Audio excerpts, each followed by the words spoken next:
The biggest game of the decade just priced itself at $80. A new gaming PC from Valve landed north of $1,000, and the company that makes the memory inside your console just had the best quarter in its history. Different stories, same week, one direction, up. Gaming got more expensive this week, and the twist? Most of it wasn't just greed, it was the wiring. Follow the money, and you'll see why almost everything you play is about to cost more than ever. This is GameTech Weekly, the money behind the game. Let's go.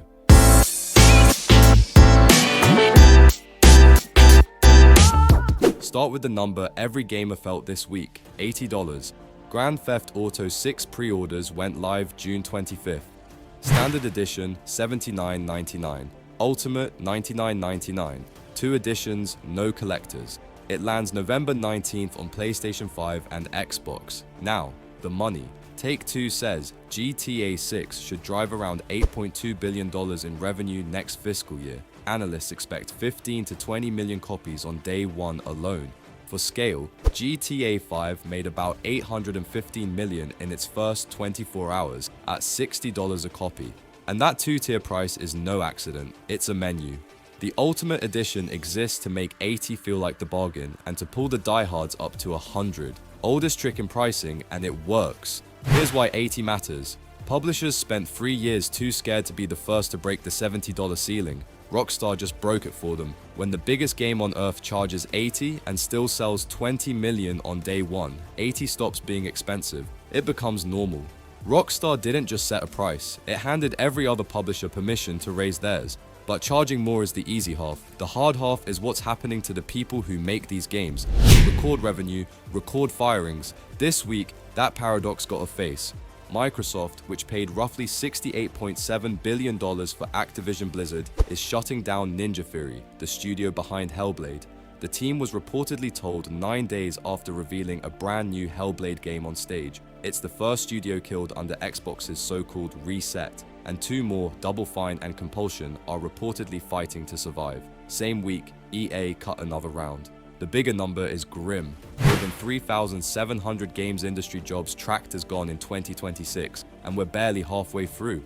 Why? Microsoft is carrying the most expensive deal in gaming history, funding AI, and still trying to make Game Pass pay. When the math gets tight, the fastest line to cut is people.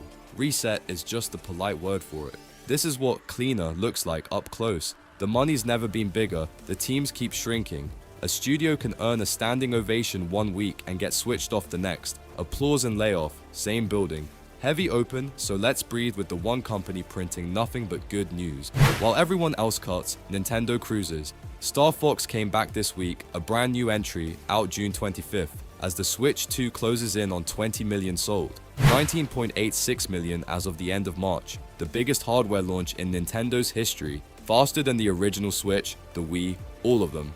Here's the part people miss. Nintendo barely profits on the console. The engine is first-party software, games like Star Fox that only run on its box. Every Switch 2 is a turnstile. Games like this are the tickets, and Nintendo sells them at full price and almost never discounts. So, while everyone chases AI and acquisitions, Nintendo quietly sells plumbers and space foxes, and sits on one of the healthiest balance sheets in the business. Sometimes, boring is rich, but even Nintendo can't dodge the next story. Because it's not a company, it's a component, and it's making everything you play more expensive.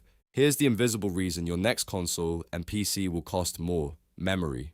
This week, Micron, one of the biggest memory chip makers on earth, posted the best quarter in its history. Its memory arm alone pulled in $18.8 billion, up 207% in a year, at a record margin. The reason? AI. Every data center on the planet is buying the exact same RAM and storage your rig needs, and when the giants bid, gamers lose. The receipts. A 32 gig kit of DDR5 that cost under $100 a year ago now runs about $375. Gartner expects memory and storage prices up 130% by year end, enough to push PC prices up around 17%, and by some reports, add 10 to 15% to consoles next year. It's a tax nobody voted for. When AI and gamers want the same chips, AI wins. It pays more. You just see it later, on the price tag.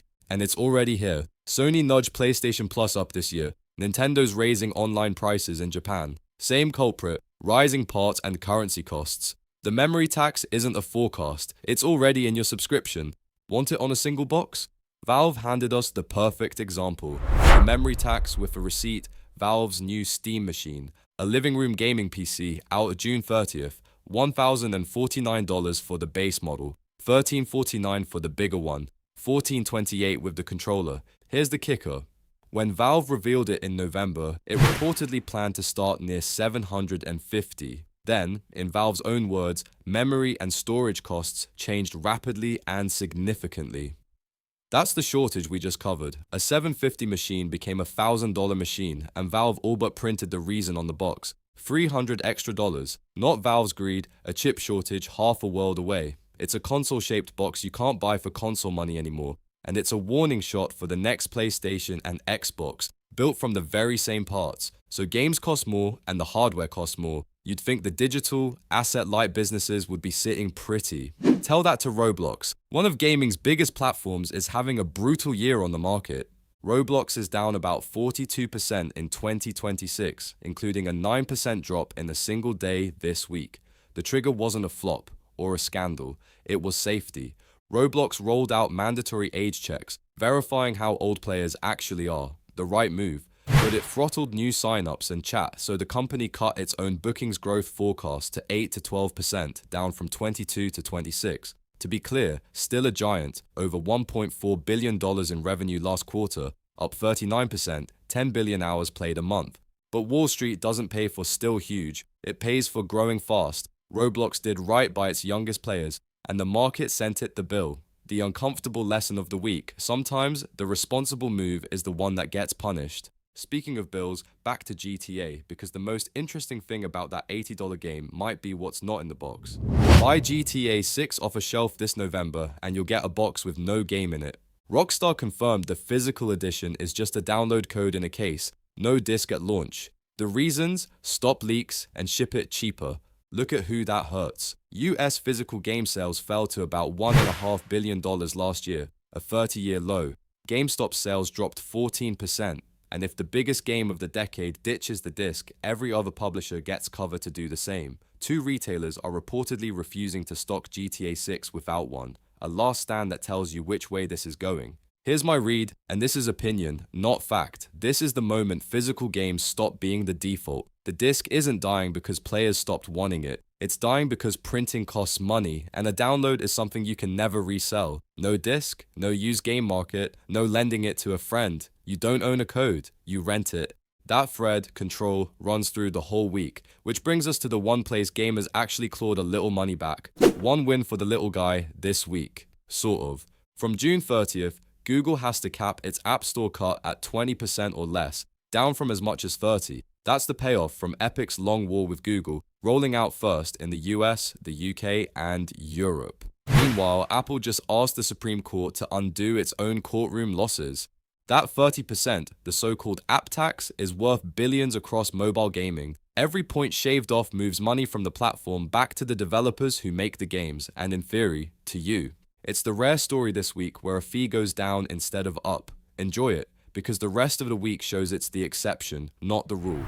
Tie it together, look at the direction of every story. GTA at 80, a Steam machine over 1,000, consoles climbing on a memory shortage. The disc, the cheapest, most permanent way to own a game, quietly vanishing, and the studios making all of it, shrinking by the week. Here's the pattern. The industry is charging you more, building with less, and taking a cut at every step between. And the part that should change how you see it, most of this isn't old-fashioned greed, it's the wiring. AI is bidding up the chips your console needs, borrowed money wants its returns, and digital means nothing ever gets resold. But hold on to one bright spot. That epic win proves the squeeze can be pushed back. Fees can fall when someone with deep pockets fights for years. So the lesson isn't give up, it's know where your money goes. Every $80 game, every $1,000 PC, every App Store cut is a choice about how much value flows to them and how much flows to you. Record demand, a leaner machine, pricier players. That's not one bad week. It's the new normal, and now you can see it coming. $1,049. Valve's Steam machine, reportedly up from a $750 plan. $300 added not by the company that built it, but by a memory shortage you'll never see on the receipt.